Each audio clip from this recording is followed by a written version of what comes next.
figure out my,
thank you, Maddie.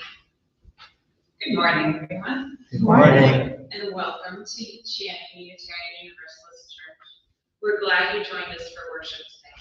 Whoever you are, whatever your theological, spiritual, political, sexual, or racial orientation or gender identity, you are welcome to worship here and become a part of this community. How many announcements do we have this morning? I don't have any. Any announcements? Yes, church fair is, this Saturday, and, if you didn't bring in your, canned goods or, Scratch tickets. scratch tickets that Donna had passed out your cards a few weeks ago. If you bring them in today, see me, I can let you know when we'll be here, for to have them before Saturday. And any donations for the White Elephant, again, baked goods, if you want to bake something for the bake table, and work. Yeah, if anybody wants to help out that didn't already sign up, you can see me during coffee hour. Or down. See you. See Jeff. Oh, and we will be, setting up tables, after coffee hour.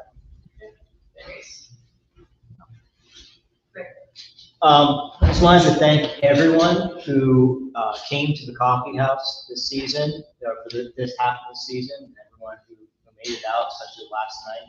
We had a fantastic show.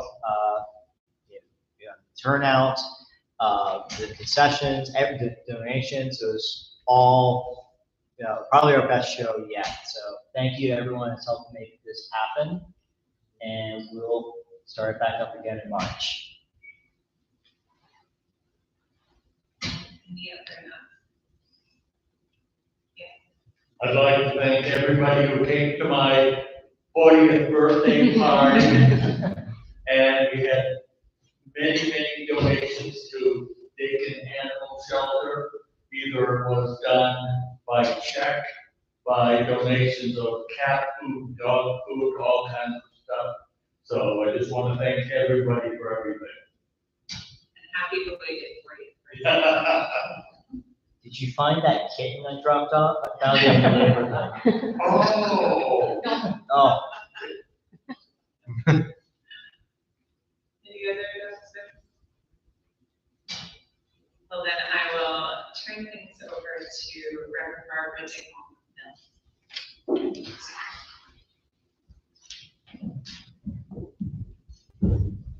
Good morning. good morning. Nice to see everyone again. Thank you, Lon. It's always lovely to meet you.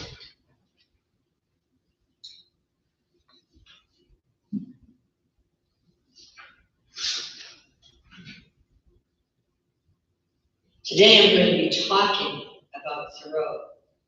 I know we all think I think that I thought I knew Thoreau. I didn't. I like to claim Thoreau. He only lived in Concord. It's a little over an hour away from here. He's someone I always admired. Can I say that I admire him maybe perhaps a little less? And maybe you will also after you hear what I have to say today. I don't know. It gave me a different perspective when I did a little thinking about some other aspects of Thoreau's life. When I was younger, I think that life of Bohemia was more intriguing. When reality hits and you have to become an adult and you have to pay taxes and you have to take car loans, you have to go to work whether you want to go to work or not. I think that immediately brings us into another realm. I guess that for me, it was a time of not being able to be Peter or Patricia Pan. You know that feeling of having that childhood with you at all times. And that's kind of a hard thing to have to give up. And it's something I think Thoreau never did. So you can be the judge today and think about what I'm going to be talking about.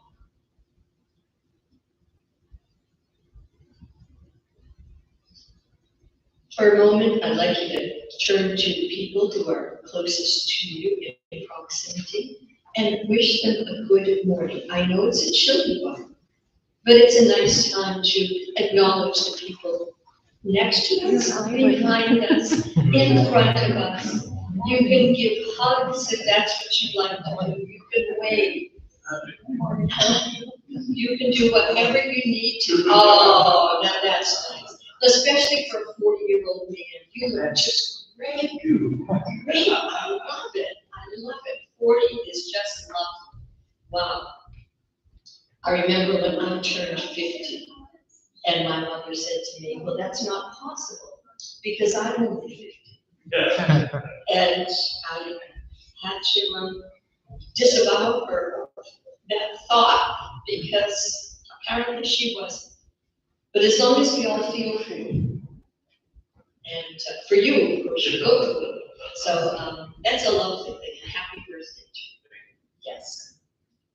Now is the time for the lighting of our chalice, and Lauren is going to do that for us.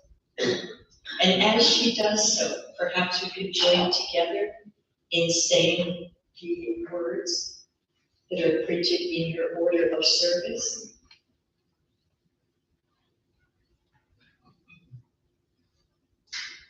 Kindling this light Of our liberal heritage in our chalice, Community. Jeff, sorry. Let us open to the presence of the sacred. Thank you. Would you join with us also? If you are able, please stand and say our affirmation. Love is the doctrine of the church.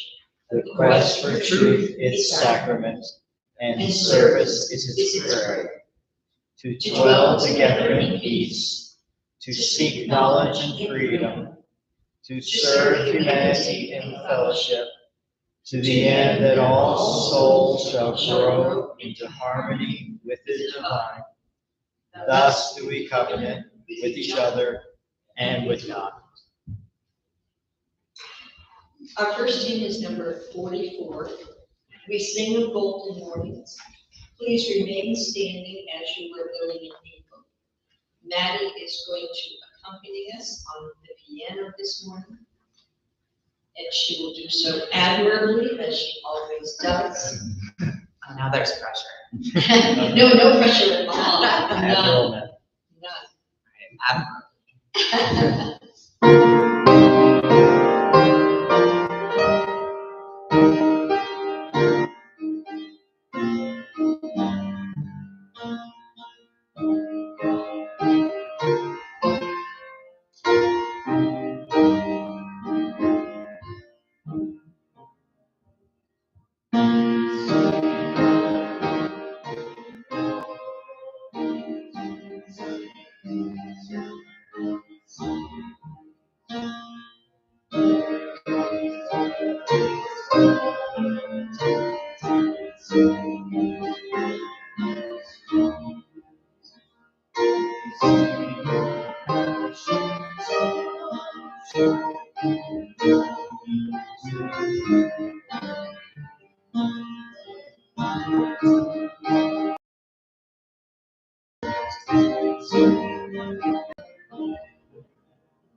Please be seated. Thank you. I know that's a little bit more of a springtime song, speaking of roses, but the words were written by Emerson. So Emerson is a friend, or was a friend of Thoreau. So I always think it's appropriate to sing that one at that time. And I don't know about you, but I have seen roses still on bloom, which is hard for me to even fathom. We're in mid-November. I also have some pansies that are still thriving. Anyone else have pansies out there? I love them in the spring. I have an old red wagon that is part of my, I don't know, curb appeal, shall we say, and it's always festooned with pansies in the spring. And of course, they love that cool weather. They're some of the first ones to kind of come out in May, last through mid-June, and then of course they wither and they don't like the rest of the time in the summer. But then I have found out that they love coming back in late September, all of October, and this year I still have pansies that are coming up every day. So I know this morning it was 34 degrees, I think, and we're very close to losing those pansies, but I relish them while they're there. And now is the time for our candles of joy and concern. I invite you to let Laura know if you would like to have her light a candle for you.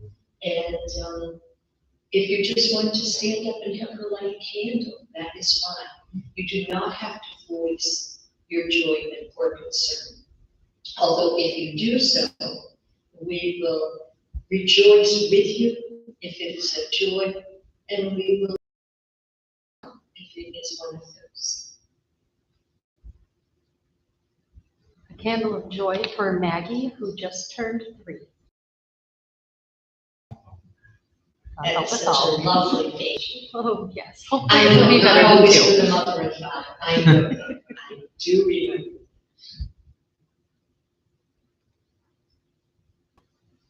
I need to like 2 surgery. And another from my sister Bonnie, who's continuing her chemo treatments. Light a candle for Sandy.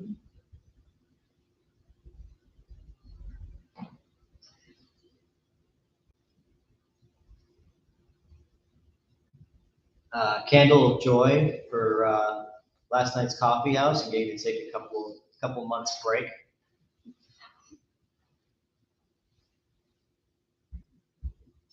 Could you like one for me? Okay. That would be for, I'm going to. Last Sunday, did not have a regular service, but you have a service of service, and we had a community fundraising event for the Wayne Food Pantry, which happens to reside in Rockland.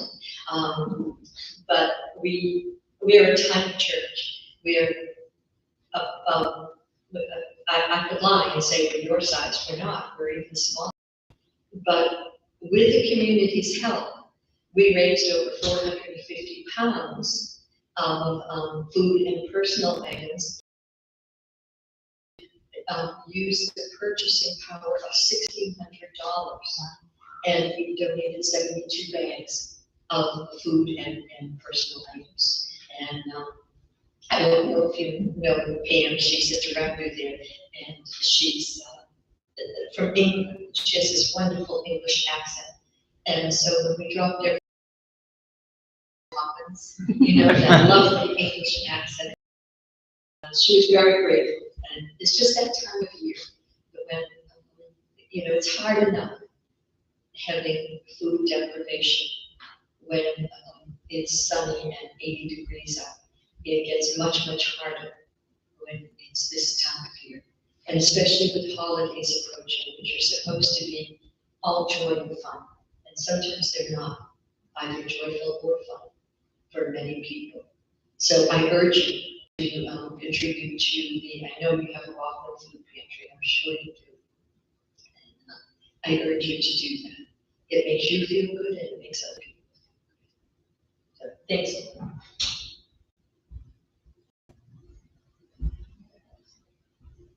I thank you for sharing your joys and concerns this morning. I'm sorry for those people who are undergoing medical procedures or who have just undergone those. It's a very hard thing to be either the caretaker or the patient. And I hope that everyone recovers well. And it's also a very lovely thing to have a 3-year-old in the house. I envy you. You can borrow her anytime. I'm sorry. You can borrow her. I'm sure I would borrow her. I don't envy you that much. I'm going to be very honest. We'll take a moment now for a few seconds of prayer and meditation. I know that many people are not comfortable with the thought of praying. But for me, prayer and meditation are the same. It's a way to reconnect with people that I love. It's a way for me to it is definitely a way for me to be in the moment. It's a little escape from our very hectic lives. We breathe in faith and we exhale hopelessness. We breathe in gratitude and we exhale indifference. We breathe in beauty and we exhale insensitivity. We breathe in joy and we exhale sadness. We breathe in kindness and we exhale harshness. We breathe in forgiveness and we exhale resentment. We breathe in love and we exhale isolation. I suggest that we all take a moment to breathe in all of those wonderful things and to exhale all of the sorrows, the worries that beleaguer us on a daily basis. After that, we will join together in singing hymn number 123, Spirit of Life, and I ask that you remain seated for that.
Thank you,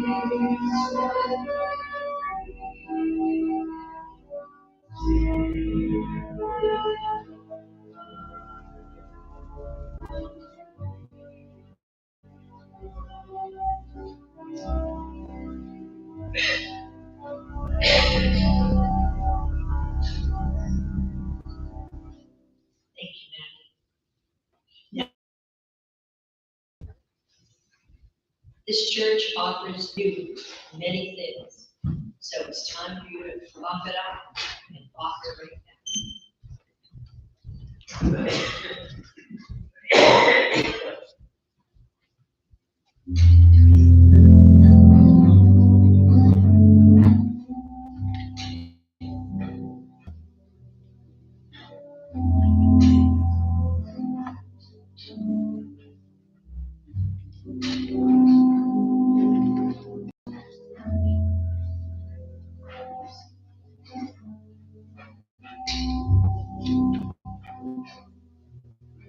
Please stand as you are willing and able, and join us in singing the words printed in your order of service.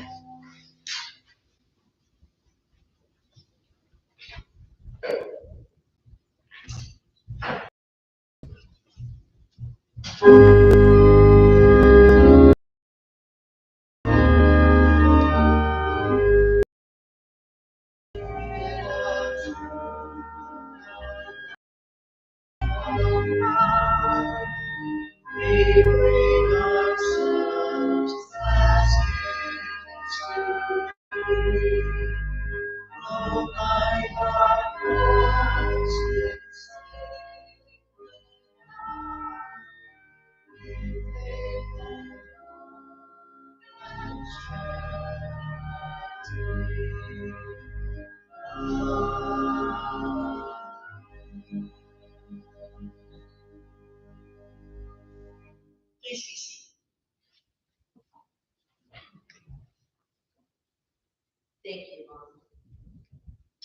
Thank you, gentlemen.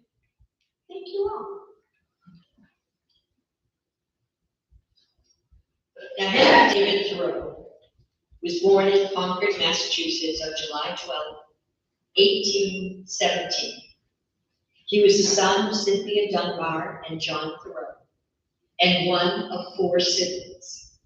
He studied at Harvard College between 1833 and 1837. He lived in Hollis Hall, and he took courses in rhetoric, philosophy, mathematics, and science.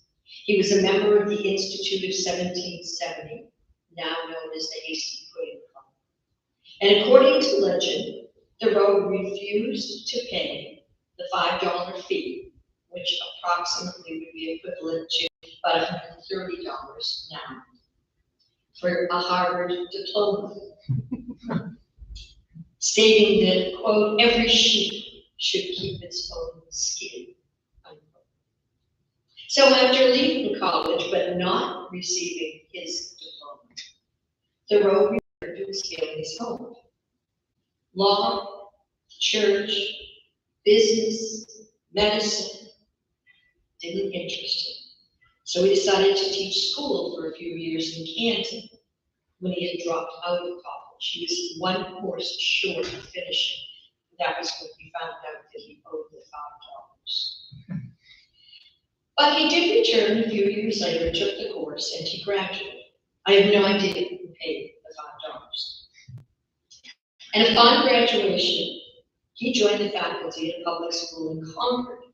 But he resigned shortly thereafter when he found out that corporal punishment was used as a means of discipline. Have any of you seen the movie Little Women, especially the one with Susan Sarandon? Okay. And in that, the school that I think it's little Amy, she's the youngest that she goes to, and she is struck on her hands. That is the school to which they're referring. And so he and his brother opened the Concord Academy in 1838, a progressive grammar school for area children.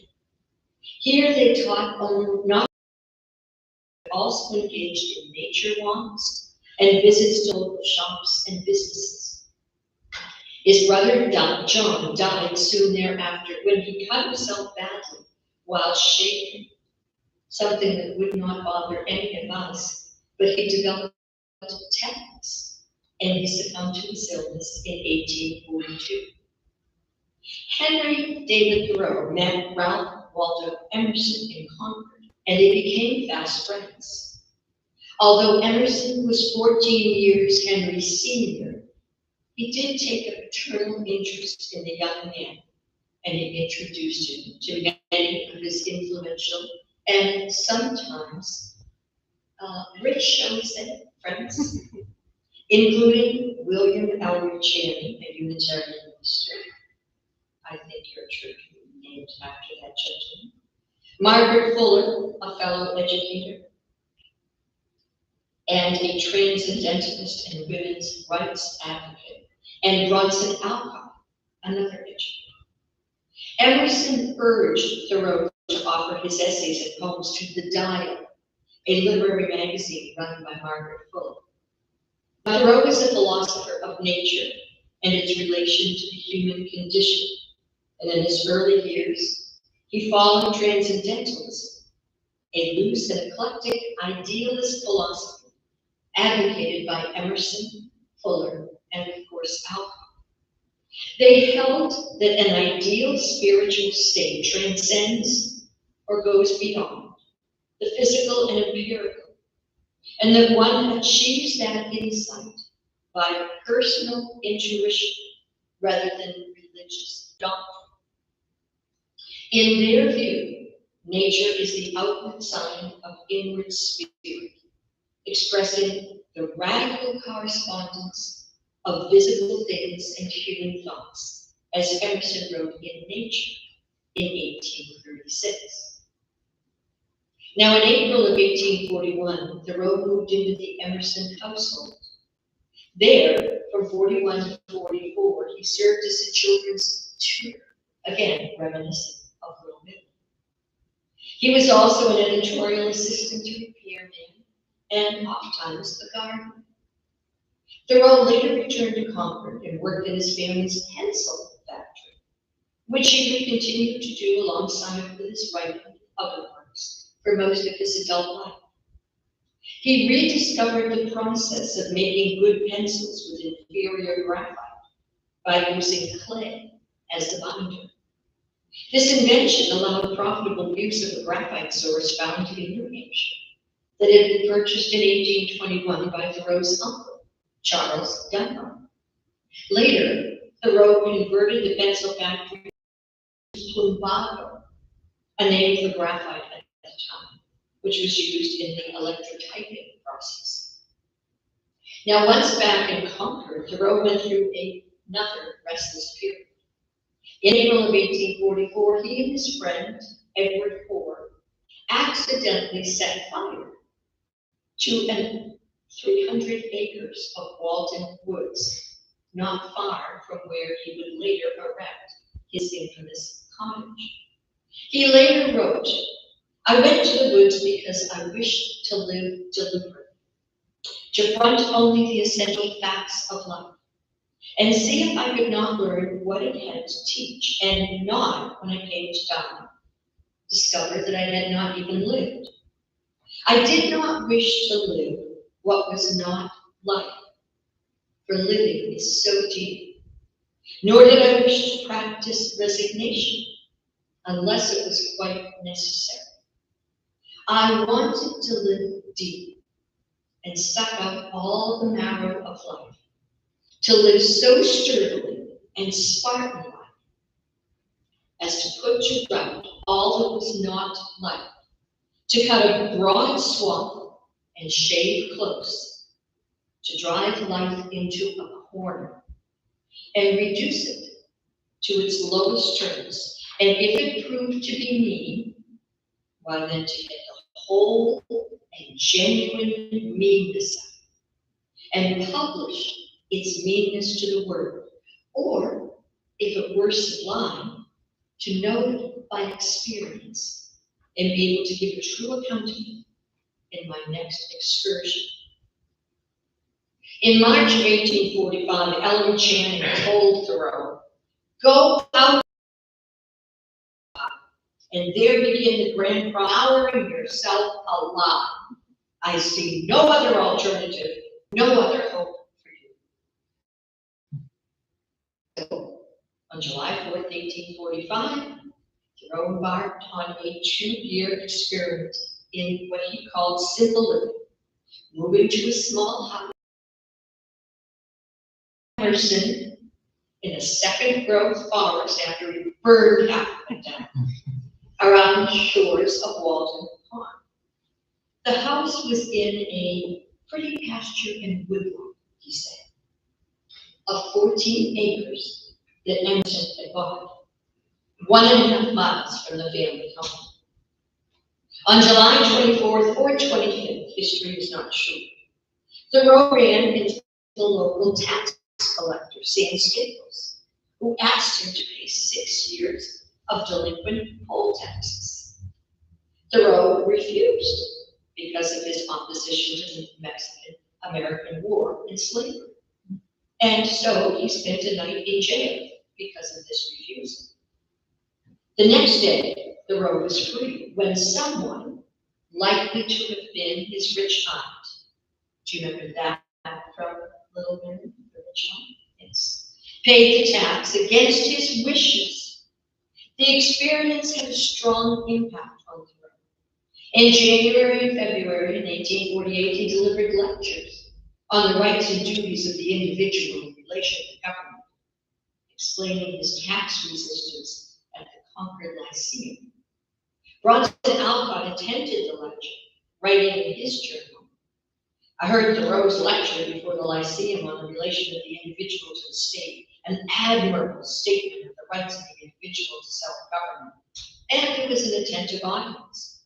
His allusions to the Mexican War, to Mr. Hoare's expulsion from Carolina, his own imprisonment in Concord jail for refusal to pay his tax, Mr. Hoare's payment of mine when taken to prison for a similar refusal, all pertinent, well considered, and reasoned. I took great pleasure in this deed of Thoreau's. Thoreau revised the lecture into an essay titled Resistance in Civil Government, what we call civil disobedience. That was published by Elizabeth Peabody Papers in 1849. Thoreau left Walden Pond in September of 1847. At Emerson's insistence, he immediately moved back into the Emerson house to help Emerson's wife, Lydia, manage the household while her husband was on an extended trip to Europe. And over several years, as he worked to pay off his many debts, he continuously revised the manuscript, initially published as Walden, or Life in the Woods. Recounting the 2 years, 2 months, and 2 days that he had spent at Walden Pond. The book compresses that time into a single calendar year, using the passage of the 4 seasons to symbolize human development. Part memoir and part spiritual quest, Walden at first won few admirers, but later critics have regarded as classic American work that explores natural simplicity, harmony, and beauty as models for just social and cultural conditions. The American poet Robert Frost wrote of Thoreau, in one book, he surpasses everything that we have in America.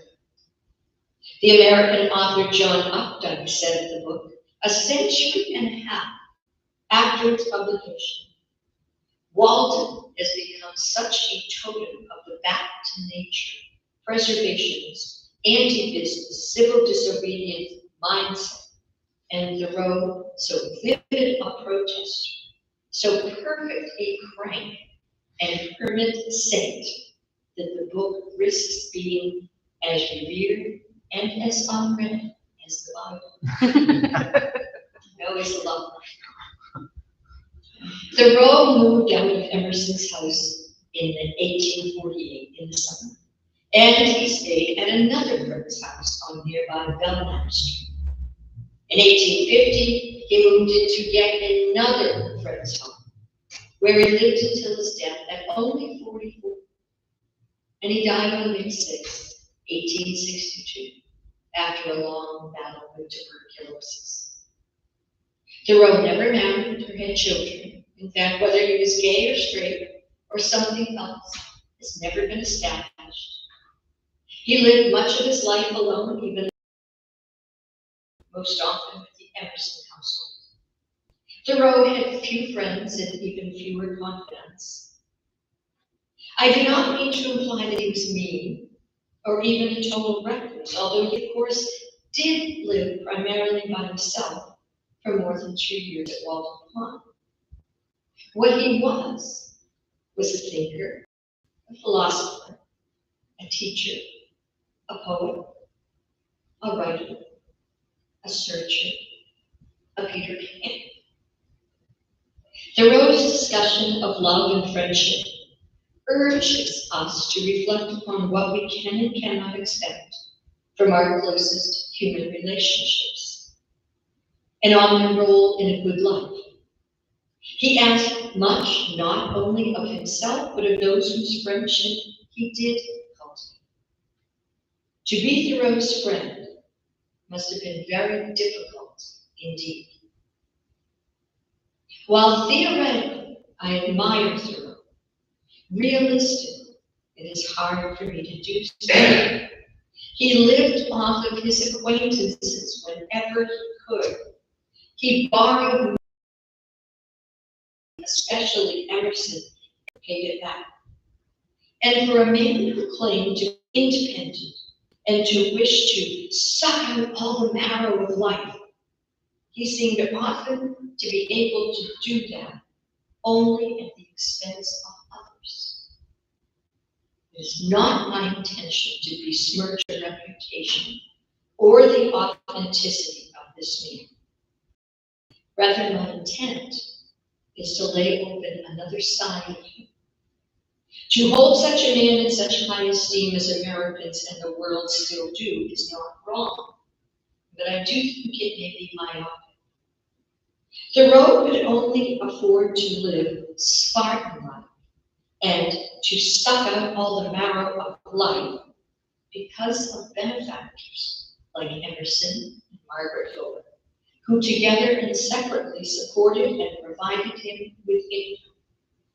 Without their assistance, Henry would have found himself in jail more than once for not paying taxes.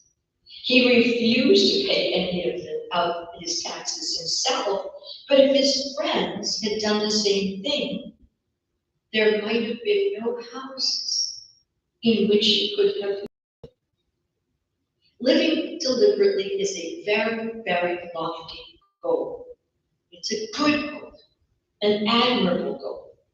I love to read of Thoreau's determination and resilience and his fortitude. He inspires me, and he makes me wish to really examine my life. I do not refute the admiration that Frost, Updike, and others held for him. But maybe Ellen Channing was correct when he told Thoreau to go out upon that, build yourself a hut, and there begin the grand process of devouring yourself alive. I see no other alternative and no other hope. I too want to live my life deliberately, just not while doing so and living off of others' largesse. Amen. If you still like Thoreau, good for you. I do too. Our closing hymn is number 1, my very favorite in all the world. It is called "May Nothing Evil Cross This Door," and I hope that nothing evil does. Please stand as you are able and join with us in singing hymn number 1, "May Nothing Evil Cross This Door."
May all be for excellence. May all experience the holy. May all be happy. May all be healthy. May all experience what is good, and may no one suffer. Please join with me as the chalice is extinguished by saying the following words. We extinguish This flame, but but not the light of truth, or the warmth warmth of community, or the fire of commitment. These we carry in our hearts until we are together again. I invite you to sit, listen to Maddie. Are you going to entertain? Yes. And then the coffee hour follows.